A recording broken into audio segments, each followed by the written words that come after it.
Remember the famous 1993 movie Menace to Society?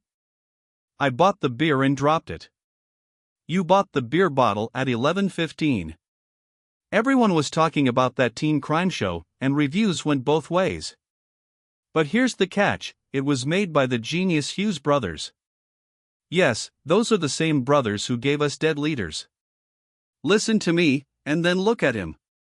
In the Book of Eli we were taken from the ground and will return to dust. It was set in the rough Watson-Shawn neighborhoods of Los Angeles and followed the life of Kane Lawson Tyrone Turner and his group. But what's crazy is that this movie became famous for showing violence, bad language, and drug culture in a real way.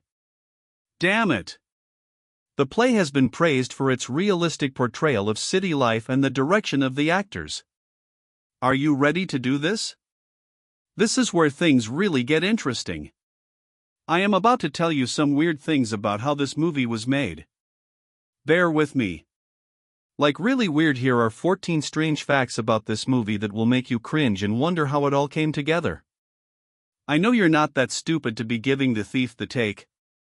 What's up with that? Buckle up, everyone. 14. The Hughes brothers weren't sure if they should put out the movie. You guys won't believe it. The trouble that Tiger Williams and the Hughes brothers were having writing the story for Menace to Society.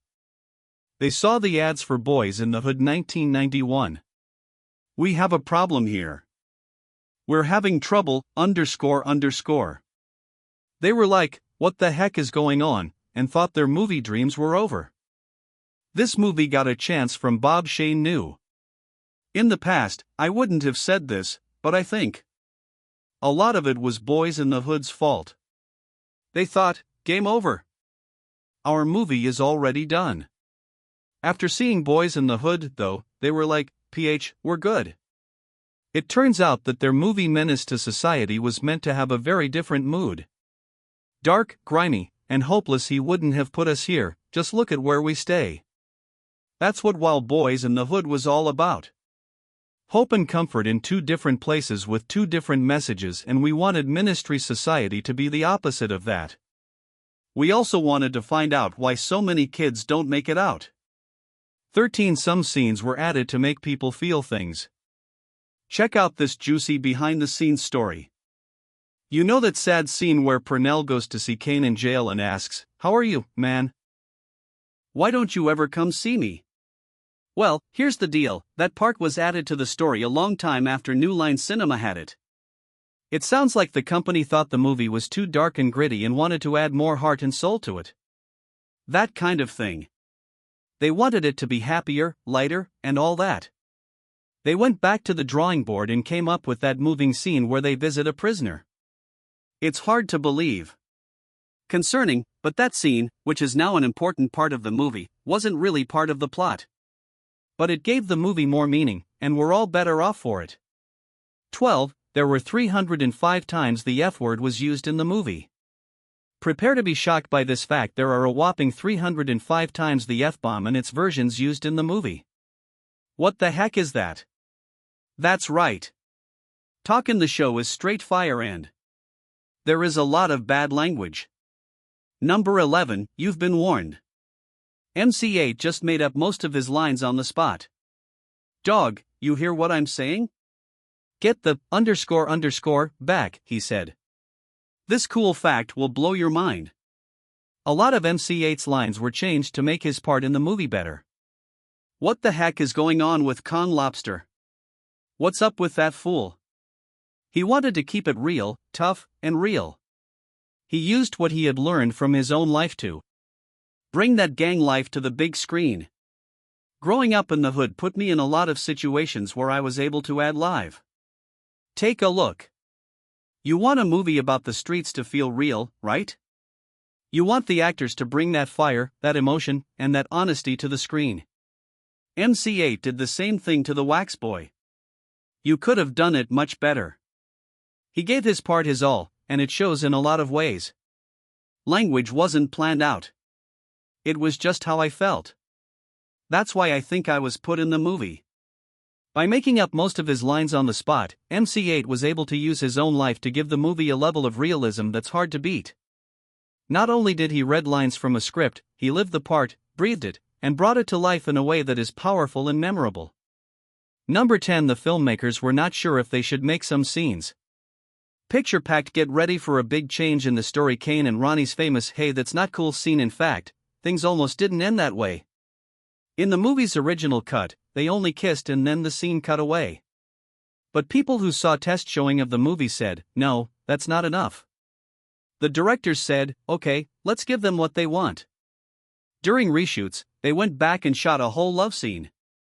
But here's the thing, the Hughes brothers felt a little bad about shooting a sex scene. So they wouldn't have too much blood, they shot it in a way that made him feel good. How about that for classy? 9. The actor who played OD-Dog was turned down for the role at first. Let me tell you the truth, Larenz the guy. The makers didn't really want OD-Dog to be the one who killed it. He wasn't quite right. Understand what I mean? This big black buff guy has cuts on his face and ashy hands, and he's going to play O-Dog. So we talked to a lot of people for O-Dog but couldn't find him. He had already been fired, but they brought him back for another chance. Finally, we told our casting head to bring in the tape of the people who didn't get the job. The kid who was turned down came in and crushed it. Larenz may have had that squeaky clean Disney feeling going on. I had that Disney look, you know, that really clean young kid look. Deep down, though, he's a Chicago boy through and through. I'm from Chicago, so my ideas about the guy came from seeing guys in Chicago. He had seen some real-life events happen in the streets, and that's what made his interview stand out. So the odds are not in my favor. I need to flip this and really go in there and knock it out. Oh, you'd sound like a little boy. He did great in round 2 when he came back. His attitude, his habits, everything was right on. This kid was so right on the mark with his habits, body language, and language. People in charge said, hey, this is our OD-Dog. He got it right. There's no way anyone has even close to this. As they say, the rest is history. Declared, this is yours. It wasn't until I got the call that I believed him and gave it much thought. You got the part. It was my first movie. I had never made a movie before. 8th, the movie's first plot was turned down by a huge number of people. Let's talk about an important event in the history of movies. Come here tomorrow night around 10:30. I'm sorry. The story for this famous movie was written before the 1992 riots in Los Angeles that shocked the country. But when the Hughes brothers took it to studios, they had to make a hard choice. Los Angeles was a hub for gangs, drugs, and police violence. It was never a good place for black guys to be anywhere. A lot of companies wanted to use the riots as part of the story, but the brothers said no. That took guts to want to make money off of other people's pain, especially when the wounds were still fresh. As a result, the story sat there for a minute. Studios didn't like the Hughes brothers' vision, and it looked like the project was doomed, but they stuck to their artistic principles, and in the end, it paid off. What we were trying to do was take a slice of reality, they said. Number 7, a funeral scene was cut out. That's crazy. The death of Turner's cousin in the movie was meant to be a major plot point, and the producers had a whole funeral scene planned. Well, we had a funeral for my cousin, with everyone crying and all that, and I think they thought it was too much. That's 9 tears wails with the casket in the middle. But at the last minute, the producers said, no, this is too much. They cut out the whole funeral scene and moved on. What a big turn of events. Really need to show him in the coffin and go to the front. It was too much. You could see him blow up in the car. That's it, move on. I feel like number 6. The idea for Grand Theft Auto came from the book Menace to Society. Talk about a big link. A famous man named Samuel L. Clifton Powell MC8. They all had parts in Menace to Society.